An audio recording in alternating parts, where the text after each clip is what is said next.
Hey everybody, Rob Maurer here. Welcome back to Tesla Daily, and happy Friday. I hope everyone that was celebrating Thanksgiving yesterday had a great holiday. Today we have news on Tesla in Berlin. Tesla actually turning down some funding. We'll talk about that. We've also got a plethora of updates from Tesla in Shanghai. We've also got news on Tesla in Canada and a couple other things as well. Start off with the stock though. Tesla today finishing down about 3% in the short day of trading today to $1,081.92. That compared to the NASDAQ, which also had a tough day in the markets overall. NASDAQ finishing down 2.2%.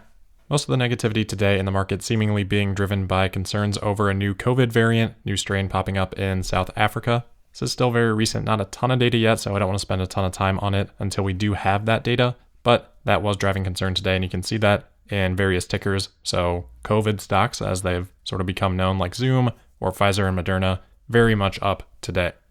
All right, I do want to quickly catch up on Elon Musk's stock sale, as we did have more Form 4s published on Tuesday evening that we haven't had a chance to discuss yet.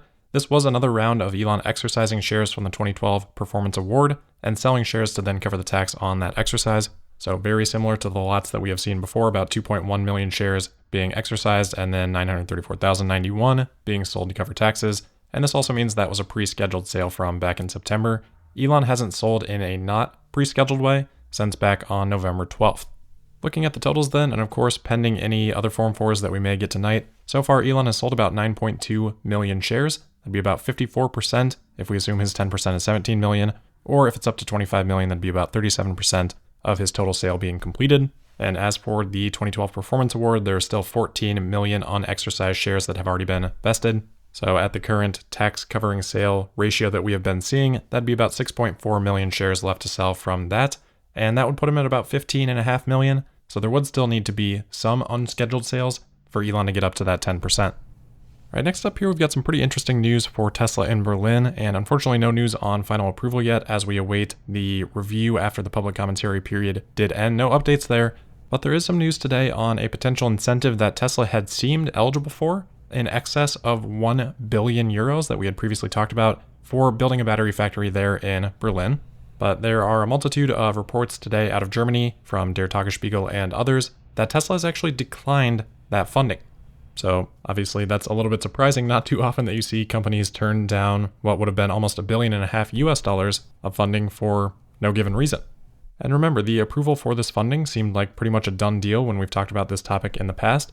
And as a part of this report today, apparently a European ministry spokeswoman confirmed today that, quote, the aid for the project in Grünheide had been approved by the European Commission, end quote. So apparently fully approved, and yet Tesla has waived this funding, again, no given reason, and there doesn't appear to be any change in plans in terms of Tesla actually building a cell manufacturing facility in Berlin. Looks like that is still going forward. So kind of a perplexing situation here, and of course we don't really know the fine print of the funding, and maybe there's something in there that Tesla is just hesitant to agree to or accept. And there is some mixed reporting on this so far about whether this is fully a Tesla decision or if this is something else. Some sites, including Ars Technica, are reporting that this may be due to some of the stipulations on that funding. They write, quote, the EU requires any sites in receipt of the funds to be, quote, the first industrial deployment of the technology according to official documents, meaning the batteries cannot already be made at another Tesla plant, end quote. So they've gone with a headline that Tesla has been forced to decline this funding, which doesn't really make sense. You can't really offer someone and then force them to decline it. Instead, you would just retract your offer or not approve the offer. So I don't really understand the logic there. And again, we had that quote from the European minister saying that this funding had been approved. Now, that doesn't necessarily mean there wasn't some strings attached to that Tesla, again, didn't want to accept.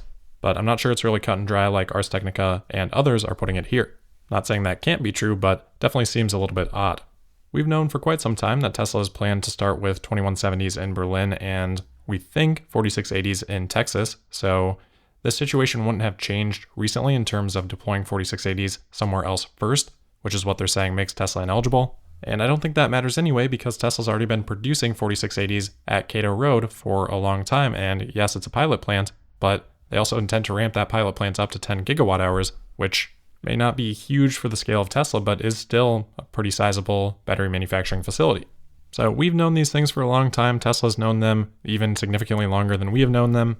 So I don't see how the European Commission and Tesla would have gotten this far down the path without discussing any of those things and received the approval, and then Tesla being quote unquote forced to decline that funding. So my intuition is that this was truly Tesla's decision to decline the funding, but my guess is also that there was probably some attachments alongside the funding that Tesla just didn't want to commit to.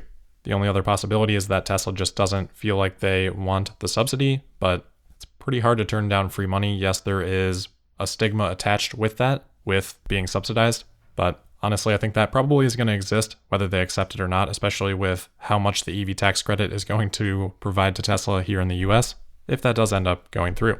So if you're going to be criticized for that anyway, might as well accept the funding, but I could definitely see the other side of that argument as well. So again, Tesla didn't make any direct comments on this, but Elon did reply to a tweet on this subject saying, quote, "It has always been Tesla's view that all subsidies should be eliminated, but that must include the massive subsidies for oil and gas. For some reason, governments don't want to do that, ... end quote. So no explicit reason given there, maybe alluding to the fact that Tesla doesn't want the subsidies, but again, since oil and gas subsidies haven't really changed, then why not accept a leveling of the playing field if that is Elon's view? Whatever the reason, even though $1.5 billion is a lot of money, thankfully at the scale that Tesla is at right now and the operating cash flow that they're generating, we just talked about this a little bit ago, this is just a few weeks of operating cash flow for Tesla. So if there were no stipulations, definitely would be nice to have, but certainly not the level that is critical. All right, next up here, we've got quite a few updates on Tesla in China. The first is that we have a report that Tesla is planning to expand their Shanghai factory. They're looking to invest about $188 million in an expansion that would allow them to hire up to 4,000 more people, which would be about a 35% increase in staff there at Giga Shanghai. If we assume that Tesla is already at a 750,000 plus run rate in Shanghai, and if we just assume the headcount correlates with increased production, that could push them pretty easily over 1 million vehicle per year run rate. Obviously, that's a very basic assumption, but I think it works well enough to demonstrate the point. China media site 42How also reporting on this on Twitter. They shared a little bit more detail in an extract from a different report in China. And that report says that the expansion is expected to start next month and be completed in April. We've also got a few product updates in China. First, it looks like Tesla may have switched over to Tesla Vision only and removed radar from China production as well. They have updated the design studio to read more like the US design studio, where instead of mentioning 160 meters of forward-facing radar, it now just talks about 250 meters of Tesla Vision. It's obviously a bit speculative, but presumably that reflects a change in the hardware as well. Should be a decent cost reduction and boost margins from Shanghai. Also, a potential margin booster is Tesla seemingly beginning the deliveries finally of the Made in China Model Y performance version. Previously, we had seen photos of one at the factory, and now we're seeing one on a car carrier. And Kelvin Yang on Twitter reporting that deliveries have indeed commenced. He also shared a screenshot that shows the listing of an AMD Ryzen being used as the graphics card in the Model Y Performance, which would be different than what Tesla has been using in the Model 3 and the Model Y, and likely matches up with what Tesla is now shipping in the updated Model S and X. So maybe a sign that Tesla is starting to convert entirely over to that setup for all vehicles. If so, and if Tesla starts delivering things that actually can take advantage of those capabilities, maybe we see a retrofit eventually be available for the older vehicles. The other product update that we have here out of China, I don't have a source on this one, it's just kind of popping up on Twitter, but it is being reported that the Model Y in China is shipping with a lithium-ion 16-volt battery rather than the lead-acid 12-volt battery that has generally been used. Of course, this is also the case for the Model S and X, and if this moves over to the 3 and the Y, that should offer reduced weight and size for that battery, as well as improved reliability. Lastly then, for Tesla in China is another round of price increases, so this has been pretty quick succession for the rear-wheel drive Model 3, and then the rear-wheel drive Model Y also seeing a price increase, both about 5,000 RMB, or about $750 US. Moving over to Canada, Tesla's also made some pretty significant price changes there, most significantly to the rear-wheel drive Model 3, increased the price there by almost 4,000 Canadian dollars, and that actually bumps it above a $55,000 federal EV rebate price threshold. Drive Tesla Canada says that this now makes the cost to the consumer about 12,000 Canadian dollars more expensive than it was just a few months back. Tesla then also increased the long-range and performance Model 3 prices by 2,000 Canadian dollars apiece, and the long-range Model Y by 2,000 Canadian dollars, and the performance by 1,300. All right, last quick update for today and for the week then. This is on Rivian. They have informed their reservation holders for the R1S, so that's the SUV version of their R1T, that their deliveries are now going to be pushed back a little bit. So previously, first deliveries were expected in January 2022. Now the earliest of the communication has been March to April 2022, with some reservation holders being told June to July, so somewhere between a 3 to 6 month delay on the previous communication. All right, so that is it for today then. As always, thank you for listening. Make sure you're subscribed and signed up for notifications. Make sure you have an awesome weekend. You can also find me on Twitter at Tesla Podcast, and I'll see you on Monday for the November 29th episode of Tesla Daily. Thank you.